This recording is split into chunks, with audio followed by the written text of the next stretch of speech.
Hello there, welcome back to my channel, and if you're new here, I'm Giselle and I love posting fashion, beauty, and lifestyle videos here on YouTube. And today I'm very excited to bring you the first of a series of about 3 or 4 videos where I'm going to be reviewing the Christian Dior La Collection Privee fragrances for you guys. So what I've decided to do is break this video, or videos I should say, into about 3 or 4 because the collection is just so big that you cannot jam pack it all into one single video. So we're going to be breaking these down by, of course, the notes in the fragrances, as well as first impressions, the dry downs, and the longevity of them. So before we get started, I want to give Hanane a huge shout out, which if you guys don't know who that is, she is my Dior beauty essay. She actually suggested that I do these videos for you guys, and she curated a huge pack of samples for me so that I could try out as many as possible for you guys, wear it a little bit so that I could give you guys my honest opinion about them. So Hanane, my darling, if you are watching, huge shout out to you. Thank you so much for always supporting my YouTube channel, and to the huge Dior beauty team at Bloomingdale's, thank you guys so much as well. I know you guys watch the videos and you guys are always just so supportive and encouraging, so thank you so much for that. And without further ado, grab yourself something to drink, grab yourself something to munch on, because we're gonna be here for a quick minute, but I cannot wait to get started on this with you guys. So let's go ahead and dive right in.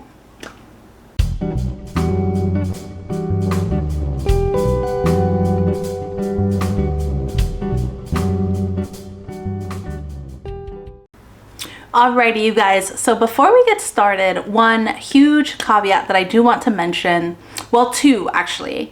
The first one being that please keep in mind that with this review, it's all subjective, right? Fragrances sit differently on everyone, so I'm just giving you my honest opinion based off the performance with me and what I was able to smell. But I invite you all to go to your nearest Dior Beauty location and smell them for yourselves, because these fragrances are so distinctive and unique, which is bringing me into my second caveat, which is that Christian Dior sources and they own most of the ingredients that go into these fragrances. So what that basically means is that allows Christian Dior to create a very distinctive signature fragrance compared to others, which I'm sure at one point or another, if you ladies, or men, gentlemen I should say, are perfume enthusiasts, maybe every now and then you've noticed that one fragrance may smell completely exactly the same as another, or very similar.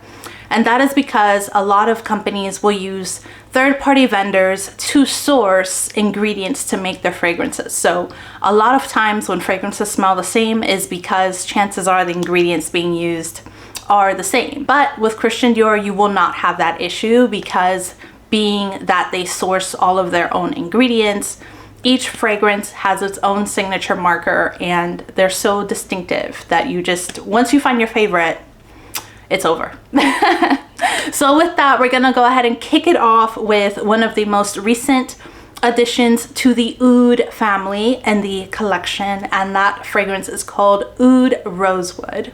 So the 3 main notes in this fragrance are rosewood, of course, oud wood, and sandalwood. So I have to tell you guys, when I first smelled this fragrance, going straight into the first impression of it, it is bold, it is strong, it's very masculine. It's one of those fragrances that just makes its presence known. It commands attention. I immediately thought of like George Clooney or like Idris Elba wearing something like this, because it is just such a very unique fragrance, but it's heavily saturated in the woods. So it's very manly. I tend to love fragrances that pull a little more masculine. I like the woody, the earthy, the muskiness of male fragrances. But this one is just on a whole other level. I really wanted to mention this one because I know Father's Day is right around the corner. So if you're looking for a fragrance that is entirely different, completely unique, and will just definitely make a statement, this fragrance is it. You need to do your best to go and smell it in person. That being said, right, the dry down of this fragrance is very interesting. It starts very strong, very potent. And when I say potent, I mean that 100%. Like when I first sprayed it on, I did 4 spritzes, because that's my usual with fragrances, 4 spritzes. And I almost got a headache from it because of just the level of saturation. It goes up your nose and it just stays like right here on your face, and it creates this aura of a fragrance around you, which honestly, for the price tag that you're paying for this fragrance, is beautiful. I love fragrances that feel and give you that just presence when you're paying that price tag. You know what I mean? But the dry down of this fragrance is very interesting. It smooths out, that sandalwood really cuts through the intensity and the muskiness, and it really creates this nice light creamy layer towards the end, and it just helps to round it out and it dials it down a lot. Now don't get me wrong, I tried even applying just one single spritz to see if that would change the intensity, and it does not. Okay, this fragrance is strong. You will always have that aura around you. It definitely creates this like really nice like cloud that kind of just like emulates from your body, because I have to say my boyfriend did not like this fragrance, but I will say this fragrance is a little on the mature side. I don't see anyone in their early 20s wearing this fragrance, because it's very, very strong. It's very potent, like I said. I do believe that you have to have the type of personality to match this fragrance, because otherwise it's a little off-putting. It's kind of like, what are you wearing kind of thing. Which is why I think when I first smelled it, I thought of like George Clooney, Idris Elba. I just thought of people that as soon as like you see them, you know. Like this fragrance is like that. Once you smell it, you know exactly what it is. There's no second guessing or thinking it may be something else. Like this is one of those fragrances that if you know, you know. Which just makes it such a beautiful statement. I think it would be a gorgeous, gorgeous Father's Day gift. And the longevity on this fragrance is crazy. I smelled it on my clothes 4 days, literally 4 days, and I didn't even use that much because it was just so concentrated and potent that I could not stand it. At one point I was like, okay, I can't wear this anymore, but I finished the whole vial because I wanted to be as informed as possible to make this video for you guys. But again, it is a beautiful fragrance. It was constructed beautifully. You get this gorgeous, really nice concentration of oud. Now, oud is one of those fragrances that you either love it or you hate it. There's no in between with oud. So I would highly suggest keeping that in mind if you're considering this fragrance. You have to be an oud lover, because if not, this is not for you. But other than that, I think it is just a beautiful, beautiful fragrance. I highly, highly recommend it. Now moving on to the next fragrance, a fragrance that is the complete opposite of Oud Rosewood. The next fragrance that we're going to be talking about is, of course, Sakura, and I hope I'm pronouncing that correctly. If I'm not, I apologize. But Sakura is literally just Japanese cherry blossom and some musk. You guys, this fragrance is beyond beautiful. It is just soft. It is elevated. It is elegant. It's very sophisticated. It made me think of like old Hollywood. It made me think of like Audrey Hepburn. Like I feel like Audrey Hepburn would be wearing this fragrance. It's very beautiful. It's conservative. It definitely gives this vibe of like conservative, just elegance and beauty. I think this would be a wonderful everyday fragrance, maybe even a workplace fragrance. If you're looking for something like that, that's distinctive, but smells clean and fresh, nothing too distracting, I think this fragrance is for you. The dry down to this is beautiful. Like I thought the initial spritz was just mwah, but the dry down to this, it gets a little musky, it gets a little cozy, it smells very clean. Like I think the dry down to this would make a beautiful fabric softener. Like it's just one of those fragrances that you just feel like you want to be wrapped all up in it. Like it is just beautiful, beautiful, beautiful. If you are a fan of Japanese cherry blossom, if you are a fan of the Bath and Body Works Japanese cherry blossom, you don't know what you're missing. You need to get your hands on this fragrance. This is like the next level, complete, like stripped down of the elements, just straight up clean, what it should be kind of fragrance. Because I'll say the Bath and Body Works version of this, it's nice, but you can definitely tell it's mass produced. You know what I mean? Like it's a little too much, but this fragrance, it's stripped, it's just flowers and musk. It is beautiful. It is just one of those fragrances that when you smell it, you cannot unsmell it. You know, I think it's gorgeous. Now, in terms of longevity, unfortunately, it doesn't last when you first spray it on. It doesn't create this like aura that wraps around you or anything like that. It's a very conservative fragrance. It's one of those fragrances that people need to be somewhat close to you to kind of pick it up. So of course it doesn't last long. You will need to reapply throughout the day. But regardless, I think it's worth it. It's such a beautiful, clean, well-constructed fragrance, and it just sits gorgeously. Like I wouldn't change anything about this fragrance. And I think if you are a fan of Japanese cherry blossom, you need to check this out. There's no going around it.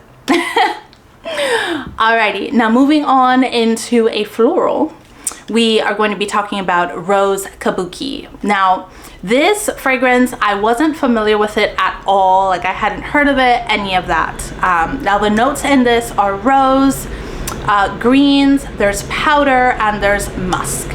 Now, I will say this fragrance, first impressions, it's a very interesting fragrance. Like I never really pictured rose and musk and powders and greens all together, but when you first spray it, the rose and the green notes come out very strong. It was a very impactful fragrance. Like I was like, oh, okay, I like this. And then it slightly starts to blend well with the powder and the musk, and it becomes slightly sweet, but it stays fresh, and it's kind of like a play between the notes. It goes back and forth between the rose and the green, then a little powder jumps in, and then a little musk comes around as well. So it's a very nice fragrance because you smell it and you want to keep smelling it. You want to keep knowing what's the next kind of change that's gonna develop within the fragrance. The dry down to this is very nice. The powder comes out a lot. The musk also comes out a lot. It takes over during the dry down. It still smells a little rosy, but it's very faint. The dry down on me, at least, was very powdery and musky and slightly green, which I liked because it was also kind of a very new experience for me in terms of fragrance. In terms of longevity, very light. It's really just kind of disappeared on my skin after a couple of hours. I definitely needed to reapply a few times. But as you reapply and you start layering on the fragrance, what I noticed is that the greens and the powder, those powdery notes came out the most when I kept reapplying. So keep that in mind. This is a fragrance that definitely changes a lot as you wear it, especially when you reapply. It doesn't necessarily smell the same. So if you're someone that likes that in fragrance, I highly recommend checking this one out because it is beautiful. All the notes blend well. They each have their little moment where they shine, but they work very cohesively. So this is one of those fragrances that I think you won't be disappointed when you buy it because there's always something new going on with it. Alrighty, now in terms of a lot going on, the next fragrance we're going to be talking about is Holy Peony. And I have to say, of the bunch that I'm discussing today, this fragrance was probably the most disappointing, honestly. The notes in here, and I'll tell you why exactly right now. The notes in here, it's too much going on at the same time. So you have rose in here, lily of the valley, there's some strawberry, there's some raspberry, there's some woods in here, and there's musk.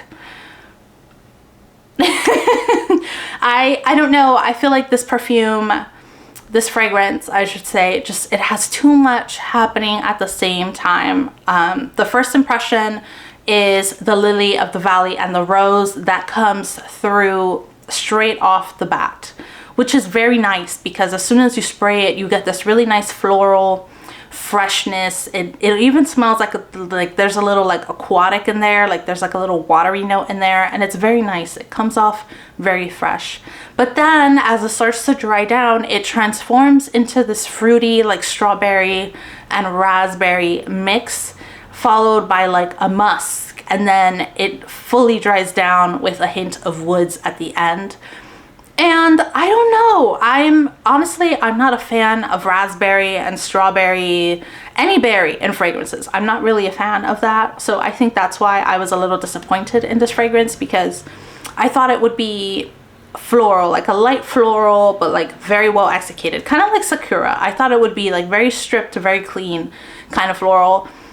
This one just has too much going on, and in my opinion, the notes are so different that they don't blend cohesively, unlike Rose Kabuki, where they all kind of told a story in their own moment and they each had their spot to shine. That doesn't happen with Holy Peony, at least not on me. The mixture was a bit loud and confusing. Like I couldn't tell at one point if I was wearing florals, if I was wearing like a fruity fragrance, or if I was just wearing something musky and like woody towards the end. And then what makes it worse is that it's not a potent fragrance. It doesn't stay on, it doesn't create like an aura around you either, so you do need to reapply throughout the day. So in my opinion, for the price tag of this fragrance, I don't think it was well executed. If you own this fragrance, let me know how it sits on you. Perhaps it's just my skin that it doesn't agree with, but for me, it was not a good trial run with this fragrance. But if you are someone that likes perfumes that are very dynamic, if you are someone that likes fragrances that have that very distinctive shift, then you may love this, because it starts floral, it turns very fruity, and then it dries down woody and musky. So you have like three main changes. So if that's something that you like, then you may really want to check this out. But for me, it didn't work, unfortunately, because I was very excited for this fragrance. But what are we gonna do? Alrighty, now the next fragrance that we're gonna be talking about is La COLLE Noire, which I have the bar soap to this, so I'm a little experienced with this fragrance. And I have to say, it is such a beautiful, beautiful fragrance. The notes in here are woods, you've got your amber, there's a little spice in there, and there's some muskiness in there, okay? So when you first spray this, it is such a beautiful combination of amber, woods, and musk. It's very feminine. It has a slight sensuality in there. It's just kind of really just to catch your attention, right? But then it just kind of slows down and gets a little creamy and musky. It's just such a beautiful, beautiful constructed fragrance. I love, love, love this. And the dry down to this is very soft. It gets a little sweet, right? You get that little sensualness from the amber, and then you have this slight muskiness at the end. And this fragrance, in terms of longevity, it lingers on the skin. It's one of those, like, you need to come a little close to smell me, but you can reapply, but you don't need to, which is one thing that I really liked about this fragrance in comparison to the others. Is the other ones, the reapplication was kind of needed because you would lose certain notes unless you reapplied. This one doesn't have that problem. When you reapply it, you're kind of just reigniting what's on your skin, but it just smells so, so nice and nothing changes. It's the same, very consistent fragrance. And I have to say, I think this is one of my new favorites because the amber that Christian Dior sources, the amber that they put in their fragrances is so distinctive and delicious. And I understand why people love the Amber Nuit fragrance. Like, I see it. I haven't tested it out yet, but I can see it just from the candles and the amber that's in other fragrances. I can see the uniqueness and the deliciousness, and I think if you haven't smelled this fragrance, you need to, because it's just beautiful. The way that the notes are combined and the way that they develop throughout the day and sit on your skin, totally worth the price tag in my opinion. You need to check it out. Alrighty, now moving on to the Cachemire. This is another fragrance that really impressed me. I wasn't expecting to notice anything different with this one, but I really did. Now, the notes in this one are white flowers, musk, rose, and tea, which sounds like a very beautiful springtime fragrance, and it is, you guys. It is gorgeous. So immediately off the bat, you get the white flowers, the rose, and the tea. It's just this beautiful, very clean, very fresh, slightly floral combination that hits the nose, it hits your skin, and it smells beautiful. And then you get this freshness, this greenness, and the white flower and the tea notes are very strong. Like, that's what I kept picking up, was the white flowers and the tea. So it just gives it this very fresh, very clean, it cuts through the floral immediately, and it just kind of settles down the fragrance. And then the rose comes back and it rounds it out, and then the musk kind of settles it into the dry down, which is very nice. I haven't experienced a fragrance quite like this one, the way that it just develops and it plays back and forth between the notes before it settles down. I really like that. I was very intrigued by how well the notes played off each other before the dry down. So when it comes to the dry down, you get the tea, the rose, and the musk as the main notes. So definitely keep that in mind. The white flowers kind of fade when it dries down. So you get the tea, the rose, and the musk. It does get really soft. It smells very fresh, very feminine. And it also lingers on the skin. Now for this one, I would say that you need to reapply if you want to get the white flowers to come through.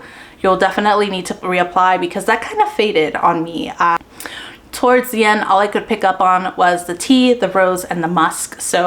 But once you reapply, it smells very nice. It comes alive once again, and it sits very nice on your clothing as well. I could smell it a couple days afterwards. Of course, very faint, but it does have a nice longevity as well. So if you're looking for like a springtime fragrance that's a little different, a little more on the fresh and clean side without being too green, I highly recommend checking this one out. This one I think is slowly creeping up to becoming one of my new favorites because I just love the play of the notes in this one.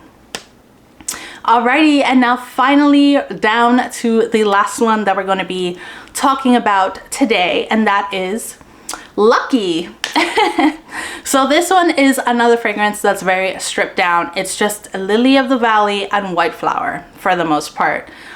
So it's a very clean, green, spring, summer, very fresh kind of fragrance. That was my first impression of it. I thought it was just very well executed, very light, very floral, straight to the point, just lily of the valley and some white flowers. So the dry down to this one is green. It's slightly musky at the end as well, but it's not very potent, and unfortunately it is hard to smell after a couple of hours. I think this one was the one that kind of disappeared on my skin the quickest, so I did need to reapply. This one was the one that I had to reapply the most often, but I think it's because of the notes itself, like just lily of the valley and white flower. There's nothing else really rounding out the fragrance, so of course it's not going to last as long, but I honestly did not mind reapplying. It's very nice. It's as soon as you spray it on and you just feel like you're in a spring meadow. It's it's a very nice fragrance. So if you're looking for something that's very stripped down, Very green, slightly floral, no muss, no fuss, no extra anything. You may want to check this one out instead. Between the Cashmere and Lucky, I would say the Cashmere is a little more floral because it has that rose in there. The rose really comes through a lot in the dry down, whereas opposed to Lucky, you don't really get a floral in the dry down. It smells more green. It just smells green more than anything else. So you do need to reapply if you want that floral to come out. But other than that, I think it's a fantastic fragrance as well. I was pleasantly surprised by it, I have to say. Just the first impression of it was beautiful. But that wraps up this first of the series. I hope you guys enjoyed this. I hope it was informative. I hope you guys find it useful. And if you own any of these fragrances, please let me know down in the comments. Let me know how it sits on you. I'm curious to see if it sits slightly different on everyone else than it did on me. And if you haven't done so already, go ahead and subscribe because you do not want to miss out on the following reviews that are coming up for the rest of the fragrances. And if there's a fragrance that you really want me to speak to, please let me know down in the comments so that I can make sure that I have that and I'm including it in the rest of the videos for you guys. But that's pretty much it for now. Thank you so much for watching. If you like this video, please give it a thumbs up because that helps my channel so much more than you know. And take care and stay safe, and I will see you guys in the next one. Bye.